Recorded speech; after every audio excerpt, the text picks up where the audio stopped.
It's telling.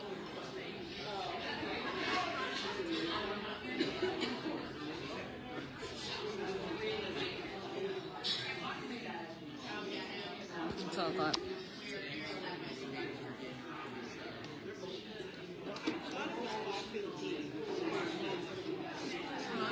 Will you hold that for 1 second? Sure. And then when I'm done talking, I'll come right back to you. Okay.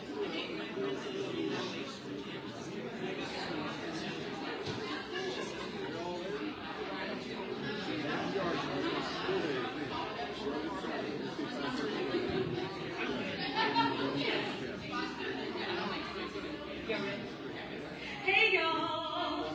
How's everybody doing? I feel like Doing I'm like good. open mic day. Woohoo!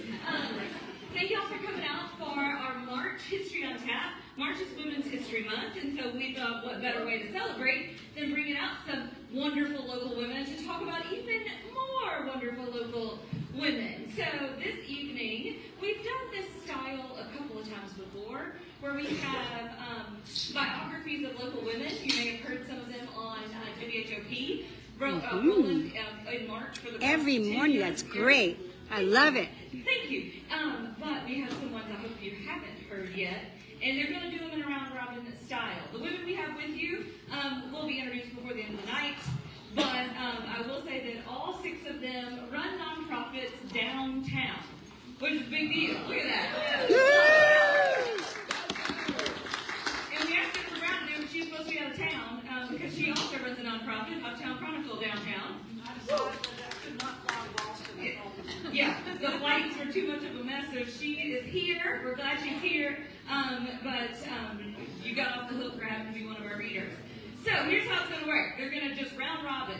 Boom, boom, boom. None of the biographies are very long, but also none of their names will be given when they start talking. The name won't be given until the end of the biography. So they'll all kind of pause for a second. If you want to holler it out or guess, wait till the end. You know, don't ruin it for everybody. But wait till the end, and you can offer your best guesses. I'm going to believe that some of these, a lot of you are going to know. I hope at least 1 or 2, though, is new to everybody. So, with that, before we go further, we do post History on Tap every month, typically the 4th or the last Thursday of the month. There's a lot going on in April, and our date is in question right now. So stay tuned to Facebook. We may even just skip April because the Thursdays in April are all full. So we're going to just stay tuned, keep your eye out. We'll do our best to get one back on the calendar. It may, if not even earlier. All right, you up first, girlfriend? Yes. Start. This is what they do to you when you just ask questions. There you go. Thank you. Put you wherever they want. Yeah, let me answer. Send me. Good evening. I'm trying to find my a name is Francine Gilmer, and you'll hear about me later. But the person I want to see if you know who it is begins with, she became the first woman political office holder in the county when she was appointed county jailer in 1864 to finish the 1 year remaining in the unexpired term of her husband, Jack. Scratch Jack.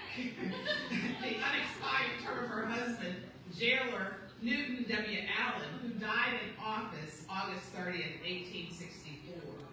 Since the Civil War was still happening, the jailer would have been responsible for keeping the peace and imprisoning lawbreakers during a very tumultuous and decisive time for Hopkinsville and Christian County.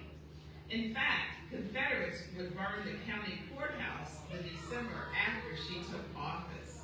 She was allowed to remain in the jailer's residence at the lockup during her time as an appointed official. Entrusted with a very important role during a very difficult time, city officials obviously believed she was up to the job when they appointed her. Do you know who that is? Last name, Allen. Her name was Cassandra Myers Allen. Woo! Hey, Rachel. Okay, I hope You everyone's do going to too, notice and it. send it. But this woman made her mark on history when she fell and broke her hip at the intersection of 9th and Main Street. Due to her age and limited locomotion local hospital facility, she died a few weeks after her fall. Her husband, Dr. Edward Chamberlain Stewart, established a hospital in her memory from savings she had squirreled away in their home. With an initial gift of $52,125, Jenny Stewart Memorial Hospital was created. Although a new medical complex eventually replaced the original structure, the hospital still bears her name. And everyone, her name is Jenny Stewart. Jenny Wan Stewart.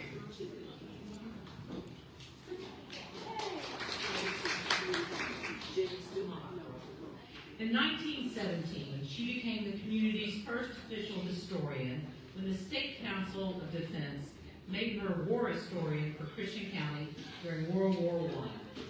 The records she gathered were published in local newspapers. Her newspaper accounts tracked the activity of local residents during the war. This included information about men in military service and women involved with war work in Washington, D.C., in the U.S. military, camps, and overseas. Known as a pioneer worker for suffrage, she also studied law in her husband's office. She was examined before the Kentucky Law Board in 1927 and was admitted to the bar. She died in 1963 at the age of 87 and is buried at Riverside Cemetery. She was a la Earl Fowler. Woo!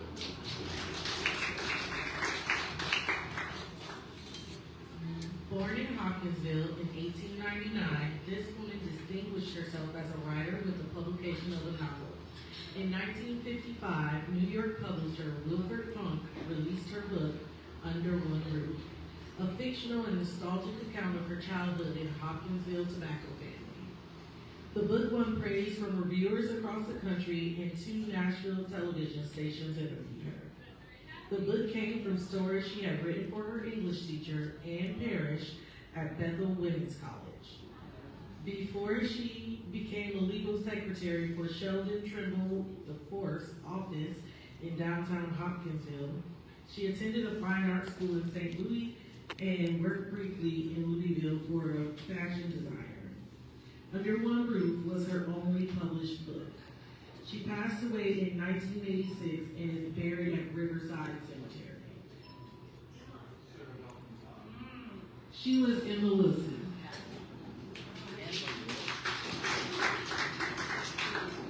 Good evening. Thanks for having me, Melissa. This bio reads, this pair of sisters worked as business and professional women at a time when many jobs were dominated by men. The eldest took the U.S. Civil Service exam in 1901 and was employed that year by Hopkinsville Post Office. In 1911, she became the first woman in the country to serve as a postal savings clerk. She was required to dress in a manner that made her look as much like the male postal workers as possible. She wore a dark, floor-length skirt, long-sleeved white shirt, and black tie. She retired in 1932. The younger sister was an official court reporter and examiner in Hopkinsville and also owned an insurance office. Later, she moved to Pineville in eastern Kentucky and worked for Clear Creek Baptist Church. Both sisters passed away in 1959 and are buried at Riverside Cemetery. Yes. They were Eva and Helen Loyalty.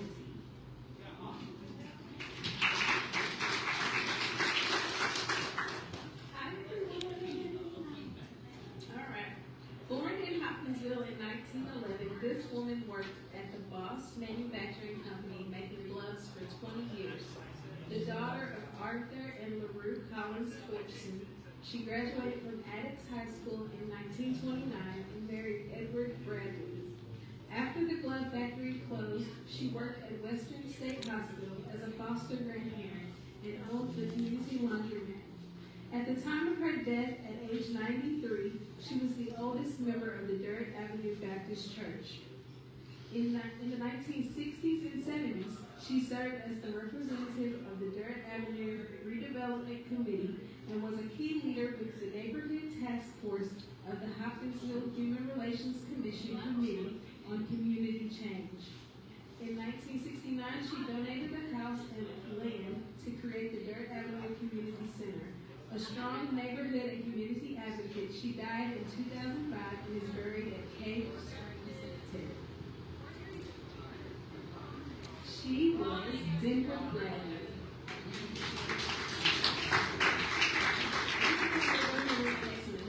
Yeah. The author of Bennettstown notes, this woman was the longest running and last community correspondent for the Kentucky New Era. She began her correspondent career in 1930 and featured the happenings of the Bennettstown community, ranging from births and deaths to the weather and often with descriptions of the natural beauties of her country home. Her columns also made frequent mentions of her husband, William Henry Hayes, whom she referred to as the nicest man. When she retired in 1982, she estimated that she had written 2,500 columns. She also published a book titled This Is Yesterday, Stories of the Penny Route in 1969. The mother of two was a native of PB, a homemaker and a member of Sharon Cumberland Presbyterian Church. She passed away in 1992 at the age of 92 and is buried at Riverside Cemetery. Murray Hayes.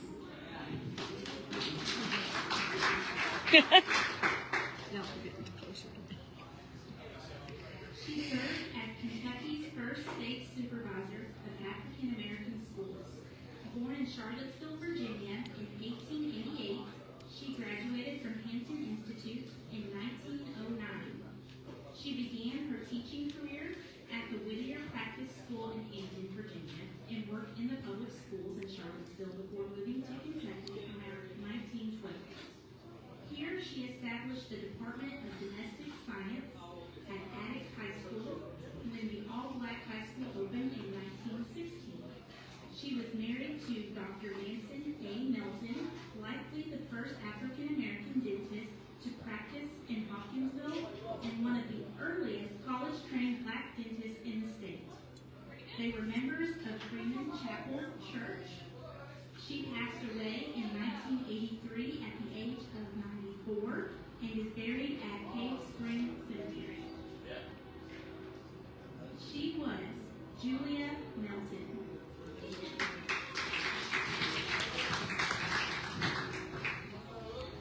She was born in Warren Springs, Kentucky, and after her father died, she and her mother moved in with her grandfather, Peter Dawson, who lived in Christian County, Kentucky.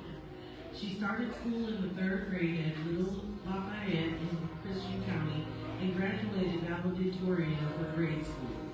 After passing the county examination that allowed her to enter high school in Pembroke, Kentucky, she graduated valedictorian of her high school at the age of 16 and became a teacher at the age of 17. In 1929, she was a student and an employee at West Kentucky Vocational School, now West Kentucky Community and Technical College, in Paducah, where she worked for more than 20 years. She had also completed work at the School of Brief English in New York, studying music, and became a noted New York soprano, as well as an author. Dawson was also a long-standing active member of the NAACP, serving as the secretary of both the Kentucky NAACP Conference and the Paducah NAACP branch. She was Osceola Elise Dawson. I left one in, sorry. This woman became one of the wealthiest citizens of Christian County when she was just 7 years old. Born in 1889 to Lucian and Susan Jones, she experienced tragic losses as a child with the deaths of her father, mother, and younger brother. Her father served as president of the City Bank of Hopkinsville, and Louise inherited his entire estate when he died of the flu. Following her mother's death, she was raised by a great aunt and lived an extravagant lifestyle, throwing large parties, traveling wildly, and driving her Cadillac in exhibitions at the fair. She studied music at Belmont College in Nashville. She married and constructed a large house on South Main Street. Following her husband's tragic death, caused by an accidental gunshot wound, she spent time in Europe. She married Rodham Meacham by 1922, and they had constructed yet another beautiful home. She died from complications from surgery in 1930. She was only 40 years old, and is buried with her second husband in Riverside Cemetery. Well, broad. She was Louise Jones Meacham. Okay, this next woman was the first female dentist to treat and serve patients in Hopkinsville. Born in Huntington, West Virginia in 1919, this dentist's daughter attended Marshall College before following in her father's footsteps at the University of Louisville School of Dentistry, where she was one of the very few women in dental school. It was here that she met her husband, Hugh Carson. Not going to say his last name. A Hopkinsville native who was also studying dentistry. They married in December 1942 while he was serving with the Army's Dental Corps. They settled in Hopkinsville and opened a joint dental office in 1943. She practiced for more than 40 years while also serving in the Hopkinsville Business and Professional Women's Club as a Girl Scout troop leader and in musical and theater groups. She passed away in 1994 and is buried at Riverside Cemetery. She was Bertha Beasley. Dr. Bertha Beasley.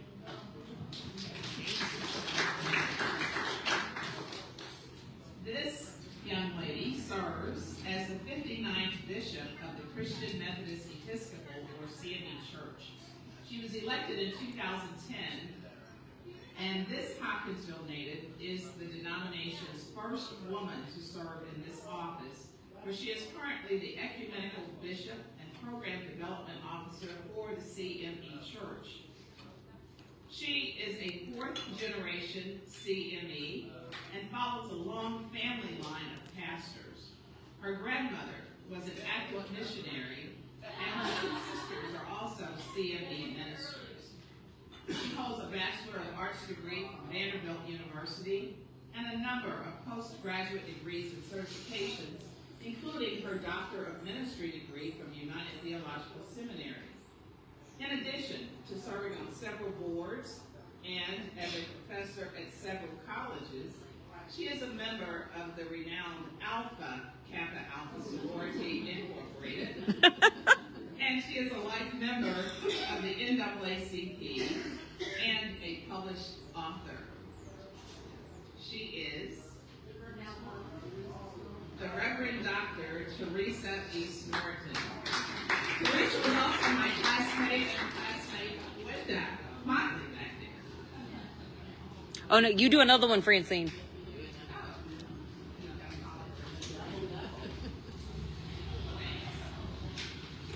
This is the only woman to serve as a postmaster of the Hopkinsville Post Office. You know who she is, right? She was born in Georgetown in 1835. She moved to Hopkinsville after her husband Thomas was killed, and as legend has it, by guerrillas led by Jesse James. In 1870, she was appointed postmaster by President Ulysses S. Grant, and she served our community for 12 years in that capacity. During her tenure, she saw the post office move into the post office block, a two-story frame building on the east side of Virginia Street between 6th and 7th Streets, where Hotel Latham was later built. The post office later moved to the corner of 9th and Virginia Streets before the building that now houses the Pennyroyal Area Museum was constructed for that purpose. She passed away in 1914 and is buried at Riverside Cemetery. She was Susan Bergridge. Susan Henry Bergridge. Okay, this woman was born on January 8, 1860 in Hopkinsville. Raised primarily in Memphis, this woman was the first black single female missionary to Africa, commissioned by the American Board of Commissioners for Foreign Missions in the United States.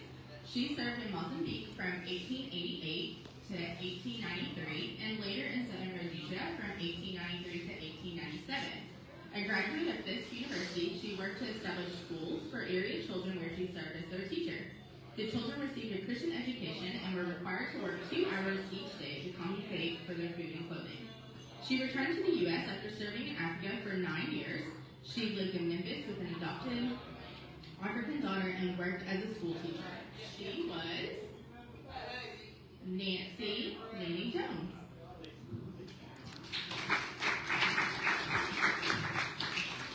She was the first woman to serve as county school superintendent.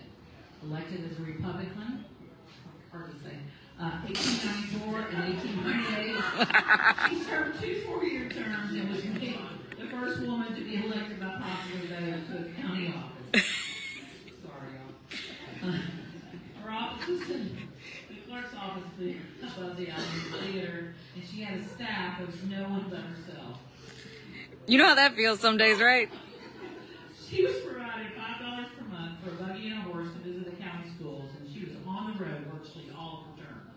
A requisite for the job that she was to visit each school year, at least each schoolhouse at least once a year, covering ground from Empire to Lafayette, from Fairview to Gracie, and visiting upwards of 110 schools.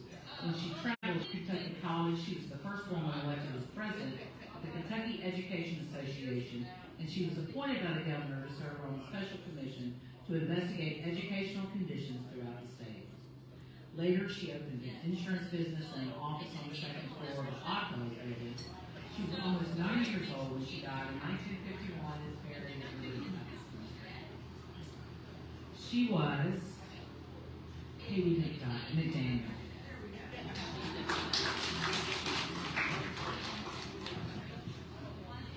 Born in 1827 in what is today West Virginia, she served as a missionary in Asia in the mid-19th century. She moved to Hopkinsville in 1850 and here met and married her husband Thomas. The couple moved to Mobile, Alabama in 1852 where they both worked to treat those suffering during a yellow fever epidemic. Her husband died from the disease in 1853 and she returned here before pursuing her dream to serve as a Christian messenger to foreign lands. Although she worked for 14 years in China, it was in Japan that she left her lasting legacy. In 1889, she founded the Golden Castle School in Nagawa, Japan.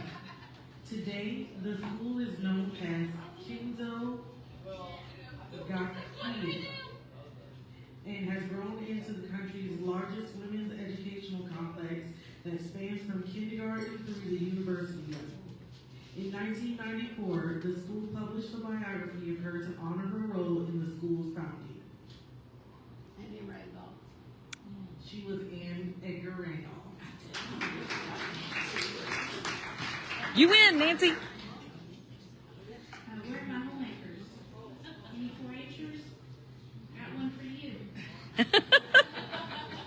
Born in Shelby County in 1903, this woman was known for starting the first 4-H club for girls in the state and spent 35 years as a University of Kentucky home demonstration agent for Christian and Todd counties. She studied at Hampton Institute in Hampton, Virginia, where she received her bachelor's degree in home economics. She also completed advanced studies at BK. She had a radio program for homemakers and farmers. She organized many civic clubs and worked on tours to young African Americans in the community. The couple worked to integrate local housing, lunch counters, and public schools. Family letters document that their home was targeted with violent attacks in response to their spirit of inclusivity and equality. As a lasting legacy, the couple helped to establish the Human Relations Commission, of which she served as the executive director from 1974 until 1984. An annual award is given by the commission in their honor. The couple was inducted into the Kentucky Civil Rights Hall of Fame in 2007. She was... Woo!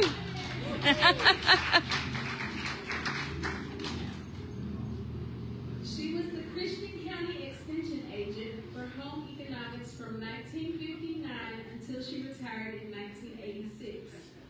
Born in Todd County in 1921 and widely known by her nickname, feel like they probably already know. Okay, she earned a Bachelor of Science degree in General Home Economics and a Master's degree in Home Economics Education from the University of Kentucky. Her teaching career started in 1942 at Trenton High School, where she taught home economics until 1945. She was the dietitian at Kentucky Wesleyan College from 1945 until 1947 and also taught at Hanson High School. In 1949, she began her career with UK's Cooperative Extension Service in Webster County, Kentucky as an agent in training, spent 9 years in Hopkins County, Kentucky, and in 1959 she came to Christian County where she remained until her retirement, having served in her role for 27 years. She passed away in 2006 and is buried in Edgewood Cemetery in Trenton. She was Isabel Crutchfield. What was her nickname? Her nickname was Glasses.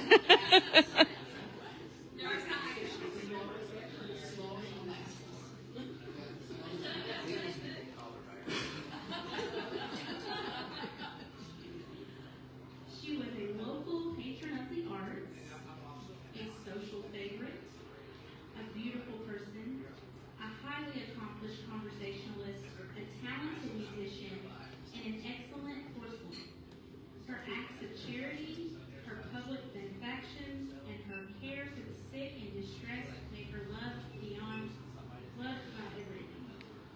For years, she directed home talent plays for local charities. These performances were staged at Collins Opera House on Main Street or at Union Tabernacle on West 7th Street and raised funds for the local military, uniforms for the fire company, and for fraternal and church groups. This vivacious, witty woman founded the public school library at Clay Street School in 1882, and young people frequently gathered at her home for entertainment and fellowship. She was Emily Bailey Perry.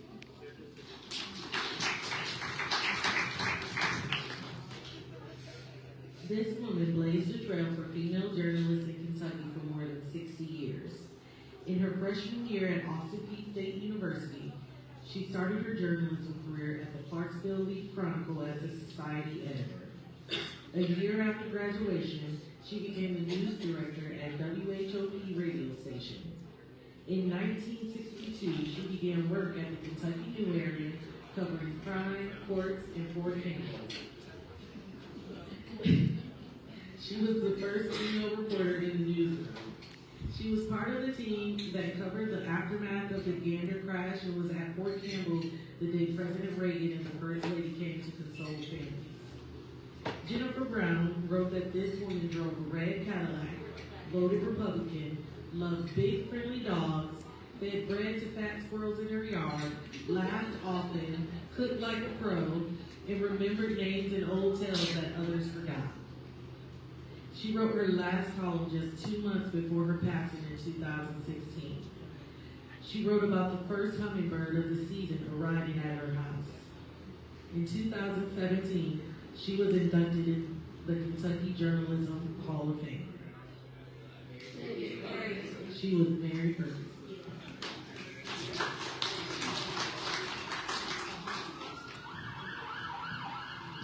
After a life spent in support of the U.S. Army, this woman was honored by having Gate 4, the main access to Fort Campbell, named for her. Wife of a decorated Vietnam aviator, mother to 2 sons who served in the Persian Gulf, and a daughter who was an Army wife. She worked tirelessly to improve the quality of life for soldiers and their families. She was among the first 9 people recognized as champions of Fort Campbell in 2009. She was a life member of the Association of the United States Army and served in various roles locally and on the state level. She was diligent about greeting soldiers who came home and could often be seen hugging those who had no one to greet them and handing over her phone to soldiers so they could let their families know they had arrived safely. As an advocate for the Wounded Warriors program, Major General Miles called her a national treasure and hero. She was my friend. She was.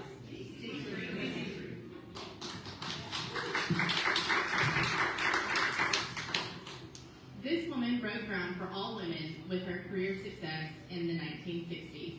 Born in 1926, she began her career at WHOP in 1944 and went on to be the general station manager and a regional sales manager for 5 CBS radio stations, which opened doors for women in the radio field. Because of her extensive business skills, she became the first woman to serve as Kentucky Commerce Commissioner in 1963. Also in 1963, she was appointed to the Citizens Commission on the Status of Women. She served in 1967 as the only woman on the 12-member National Advisory Committee on Civil Disorders. She was the first woman to be nominated for the U.S. Senate when she won the Kentucky Democratic primary in 1968, but lost the general election to incumbent Marlo Cook. During her career in business and politics, she was described as a pioneer that made remarkable history and crossed boundaries that women had never crossed before. She passed away in 2006 and is buried in Riverside Cemetery. She was Catherine Union.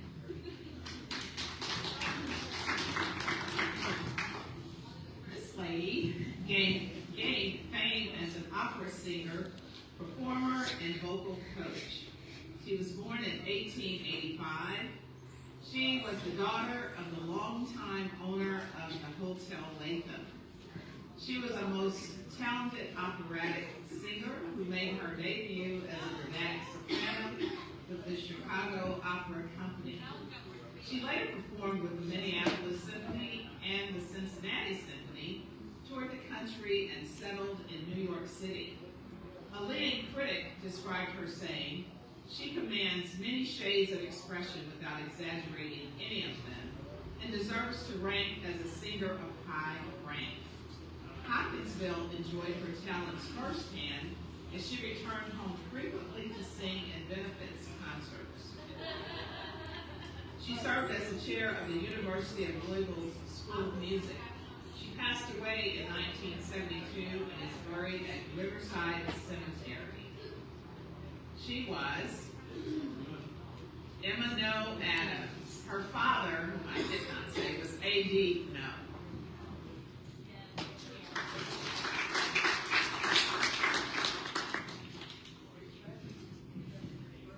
Next, born in 1893, this woman was widely known as the host and producer of Julia Comes Calling, a lively midday talk show on local radio station WKOA.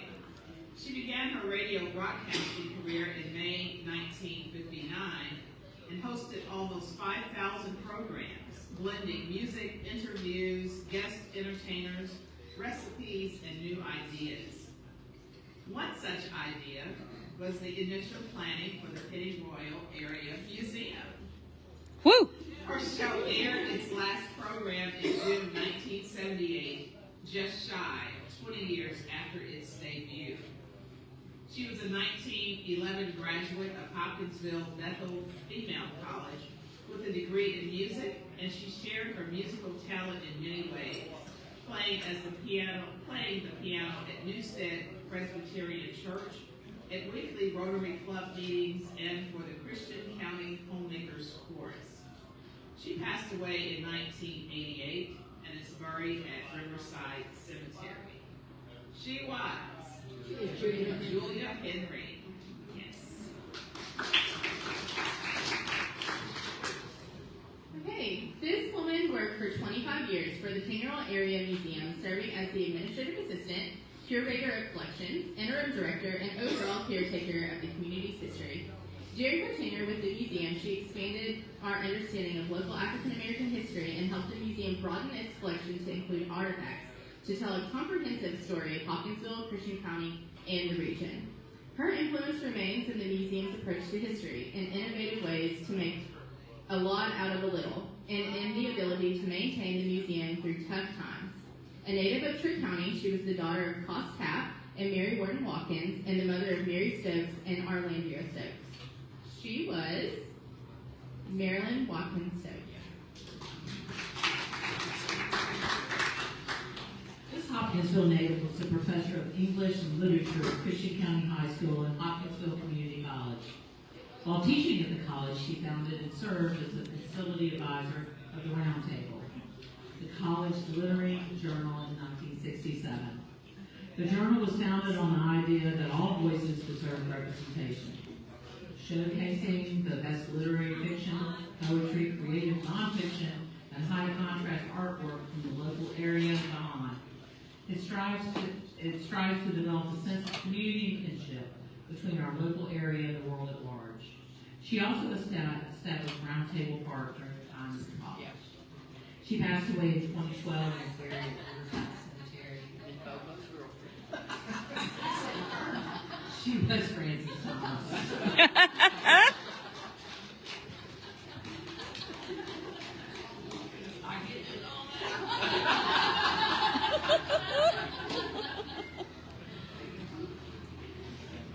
She was an educator who served this community and state for more than 30 years. The daughter of Milton and Mattie Brooks, this Paducah native moved to Hopkinsville in 1914 when her husband became pastor at Freeman Chapel CME Church. She began teaching at Addis High School in 1916 and was named the supervisor of music and head of the commercial department in 1923. During this time, she organized the first high school orchestra in an African-American school in Kentucky. She graduated from Kentucky State University in 1933 and earned a master's degree from Columbia University in 1938. She then became the state supervisor of African-American elementary schools, one of only 10 African-Americans employed in the South by the State Department of Education. She also taught rural education at Kentucky State College.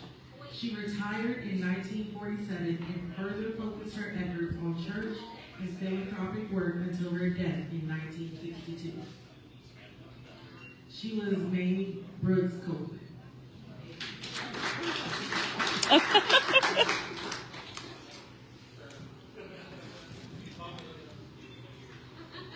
On July 7, 1987, she became the first African-American woman to serve on Hopkinsville City Council. Following her initial appointment, she was elected to 5 consecutive terms, serving for 12 years. The mother of 9 children, worked with the local neighborhood association to tackle persistent economic problems in the Durrett Avenue area. She sponsored job seminars and founded the Walnut Street Center, a local facility that provides youth activities.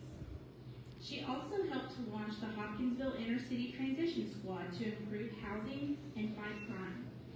She received numerous awards for her service, including the Magistrate Daniel Massey Award for NAACP involvement above and beyond the call of duty. An active member of Durrett Avenue Baptist Church, this Hopkinsville native was married to Moses Thomas Kendrick. She is Lavinia Watkins.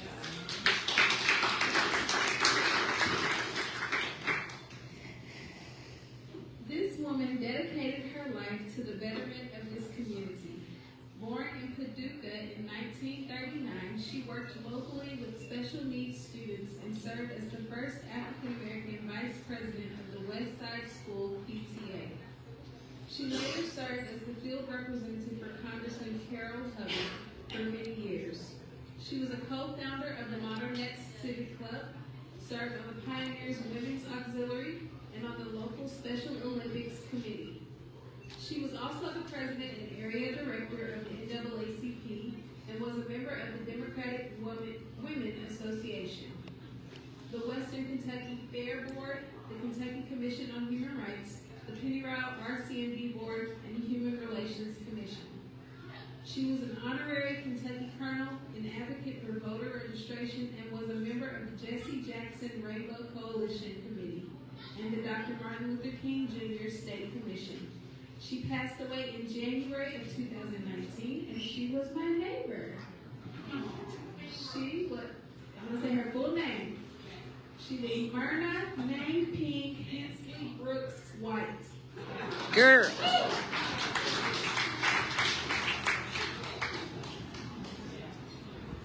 This woman made local history when she was elected as the first woman to serve on City Council in 1973.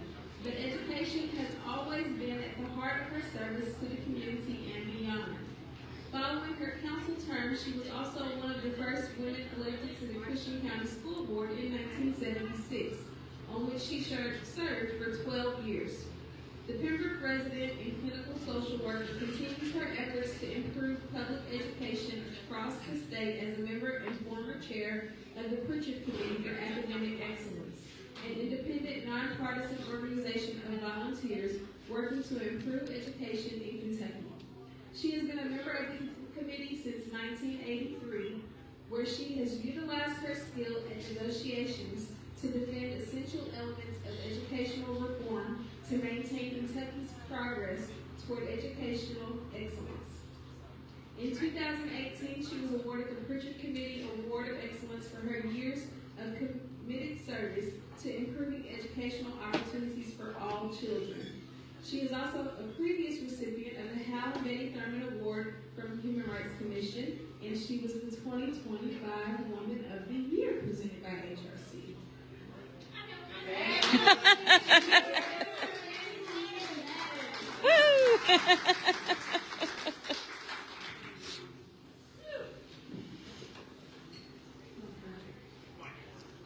At the time of her official retirement in 2014, this woman had worked for 56 years in the mental health sector.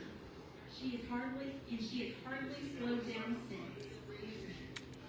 The native of Hicksville, Ohio, she is a graduate of Wittenberg University, where she studied sociology and the religion and of the University of Tennessee, where she earned a master's degree in social work. After working for the Nashville Mental Health Center for 2 years, she began working with the Kentucky Department of Health.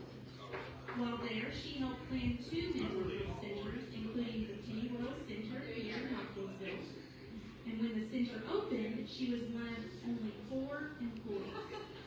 As the director of social work and community services, she started support groups that help connect people to others with similar experiences.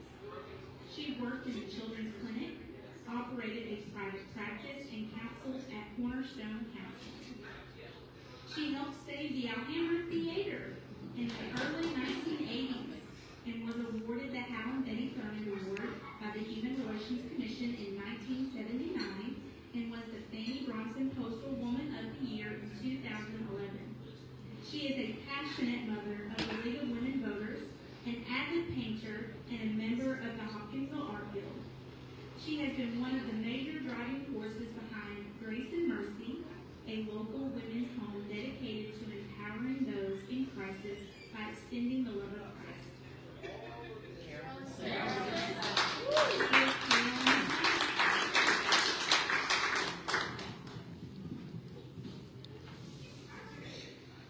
This woman was one of the first female physicians in Hopkinsville. A native of Crofton, she was a 1938 graduate of Hopkinsville High School and graduated from Western Kentucky University. She earned her doctorate from the University of Louisville in 1945 as one of 2 women in her class, and did postgraduate work at the Women's Medical College in Philadelphia and at the University of Pennsylvania in 1945 and 1946. She and Dr. Norma Shepard opened their medical practice in Hopkinsville in 1946 in the old Phoenix Hotel, and she practiced until 1986. She served as Chief of Staff of OBGYN and Pediatrics at Jimmy Stewart and delivered thousands of babies during her 40-year career. In her free time, she also loved to travel, swim, and paint. She was Dr. Rachel Croft.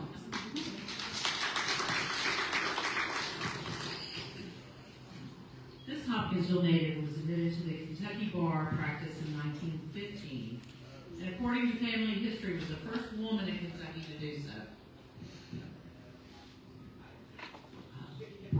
She was the daughter of William Venable and Marianne Edmonds.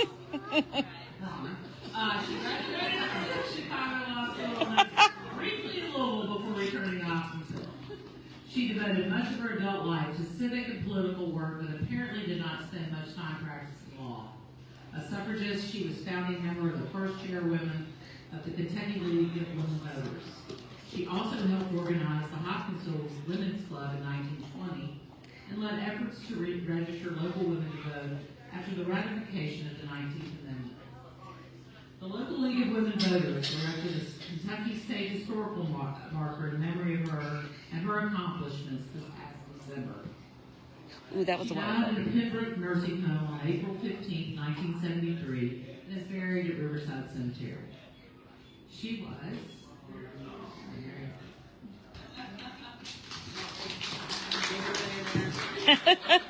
My bad. From movies to theater, this costumer outfits the stars. This former Hopkinsville resident decided to be a Broadway star when she was in the 4th grade. After graduating from Western Kentucky University with a degree in theater, she moved to Washington, D.C., where she discovered she could find more jobs working with costumes than in acting. In the 90s, she worked for a legendary costume shop, Barbara Matera Limited, in New York City, which created costumes for more than 100 Broadway shows, including The Lion King and Beauty and the Beast. She has also worked in film and television, serving as a costumer for the movie Carlito's Way, and most recently on the HBO miniseries The Plot Against America. She currently works as a freelancer and lives outside Washington, D.C. She is the sister of Steve Gorman, original drummer for the Black Crowes, and the current member of the band Trigger Hippie. She is Ann Gorman.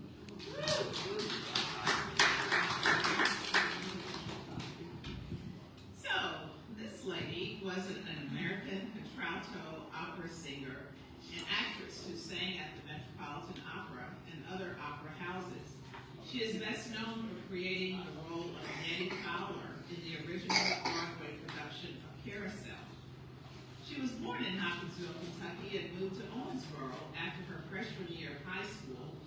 And after graduation, she studied voice at the Nashville Conservatory of Music and sang for radio station WSM in Nashville. She moved to New York City in 1937, where she studied voice and operatic repertoire. In 1945, she created the role of Nettie Fowler in Carousel. Rodgers and Hammerstein wrote, "You'll Never Walk Alone," especially for her, one of my favorite songs. After Carousel closed, she moved back to Owensboro, where she taught voice for many years. She died in 2010 at the age of 98. She was Christine Johnson Smith.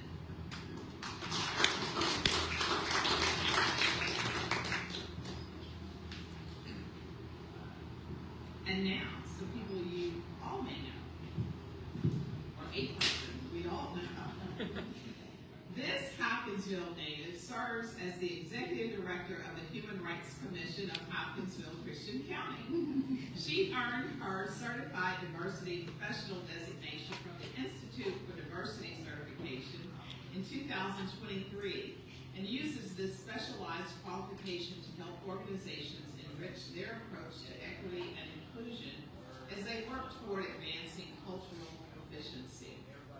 The graduate of Leadership Hopkinsville Christian County, Focus, and of Leadership West Kentucky serves on the executive board for Focus 21st Century Minority Leadership Program and is the current program coordinator for the Focus Youth Enrichment Program.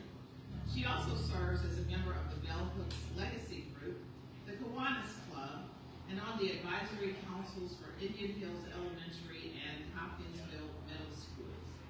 She is the daughter of a preacher and is a very active member of Virginia Street Baptist Church. She and her husband, Sahib, had 6 children. As she mentioned, 8 before. She enjoys volunteering at her children's school, spending time with her family, shopping, baking, and serving in various capacities at her church in her free time. She is partnering with Focus 21st Century on a community housing forum on April the 16th. She is Rachel Farmer!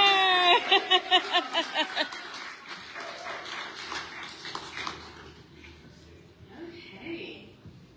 This woman was born in Fayetteville, North Carolina, and grew up in a military family. After frequent moves across states, her family landed in Hopkinsville, near Fort Campbell, where her dad later retired. She has spent most of her life in Hopkinsville and graduated from Christian County High School in 2007. Directly after graduating college in 2011, she moved back home for a job with the Christian County school system, where she worked as the public relations director for 8 years. Currently, she serves as the executive director of Sanctuary Inc. since March of 2018. She brings more than 14 years of experience in nonprofit leadership to the work. She holds a BA in public relations and a master's degree in public administration. She encourages empowerment and inspires work that helps people move from crisis towards confidence and independence. She also serves on the board of Zero B, Kentucky's Domestic Violence Coalition. She is wife to Daniel and mother to daughters Mallory and Amelia. April is Sexual Assault Awareness Month, and she hopes you will join Sanctuary for their events, especially their big finale on April 30th. And I'm happy to call her a friend. She is Heather Lancaster. Born in Seoul, Korea, and adopted at 9 months old, this woman grew up in Cadiz and graduated from the University Heights Academy and the University of Kentucky. She and her husband of 13 years, Cody, moved back to Hopkinsville, where they quickly got involved in the community. She's held numerous leadership and volunteer roles, including positions with the Penn Royal Arts Council, Museums of Hopkinsville, Christian County, Penn Royal Children's Advocacy Center, and the Christian County Chamber of Commerce. She's also an active member of the Hopkinsville Rotary Club and Hopkinsville Young Professionals Engaged, and was honored as 215 Bob Kelso Chamber Ambassador of the Year Award. She currently serves as Executive Director of the United Way of Penn Royal, where she led efforts to support 16 nonprofit agencies across 3 counties. Under her leadership, the organization has reinvested $1.5 million locally in the past 2 years, and more than $8 million over the past decade, advancing programs and strengthening health, educational, and financial stability across the region. In her free time, she likes to read, paint, craft, and watch reality TV on Bravo. She and my husband. And spend time with her 3-year-old daughter, Isabel. Woo! Izzy. They just talked about you. She loves all things Bridgerton and Taylor Swift. She's gearing up for a panel visions and hope you'll make plans to donate to next year's campaign.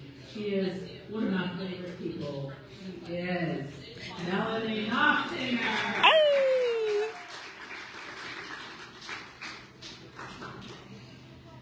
This graduate of Christian County High School in Western Kentucky University developed a strong career in higher education administration. Her 40-year tenure was spent primarily at Vanderbilt University and the University of Kentucky, where she focused on career and professional development for students. She returned to her hometown in 2019 and took over as the Executive Director of the Christian County Literacy Council in August 2020. As Executive Director of the Literacy Council, she leads volunteers in providing diversifying programs to include programs that enhance reading skills and develop a love of reading, such as the Spelling Bee and the Bell's Writing Contest. She enjoys reading with students in schools and developing partnerships in the community. She appreciates her community by participating in community programs and volunteering. She is a recent graduate of the Mayor's Hopkinsville Diplomat Program in Leadership Hopkinsville Schools Leadership Program. In 2025, she received the Hal and Betty Thurman Award for her dedication to humanitarian and human rights improvement. She is also a member of the Hopkinsville History Foundation and the Bell Hooks Legacy Group. She is a regular volunteer with the Thursday Dinner Church program at the Aaron McNeil Center and is an active member of Alpha Kappa Alpha Sorority Inc. and the Links Inc., 2 very prominent civic service organizations. She can hook you up with 10 pounds of Italian onions for literacy and learning.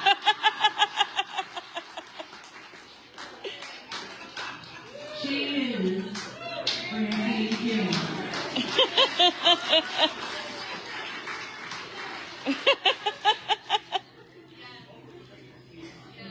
excited to meet one of my favorite people.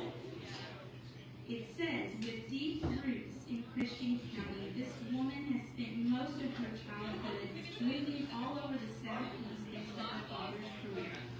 Her family settled in Hopkinsville Hopkinsville in time for her to attend and graduate from Hopkinsville High School. After many years working in the corporate world, she was hired as the executive director of the Pennywater Arts Council in 2012. Since then, she has breathed new life into the cultural scene of Hopkinsville and has overseen a major renovation of the historic Alhambra Theater.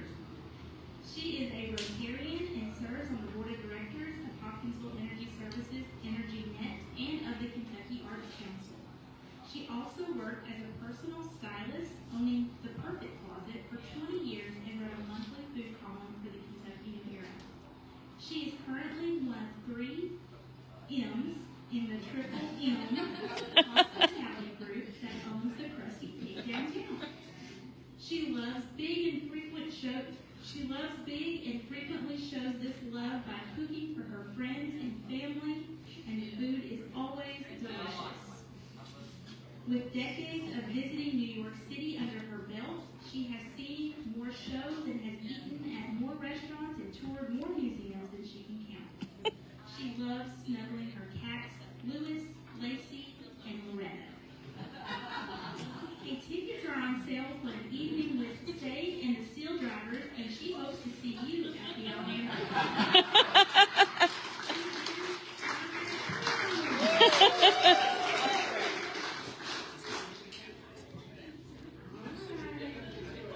This woman is the executive director of Hopkinsville Christian County Public Library. She has been with the library since 2016, where she served in multiple areas before being selected as the director in 2023. She holds a master's degree in library sciences. She currently serves as a board member with the Pennywater Arts Council and Sanctuary Incorporated, as well as being the public relations chair for the Kentucky Public Library Association. She has 3 teenage children and 4 cats. She is a foodie who enjoys sewing, cooking, and wine tasting. She wants to invite you to an 80s party at the library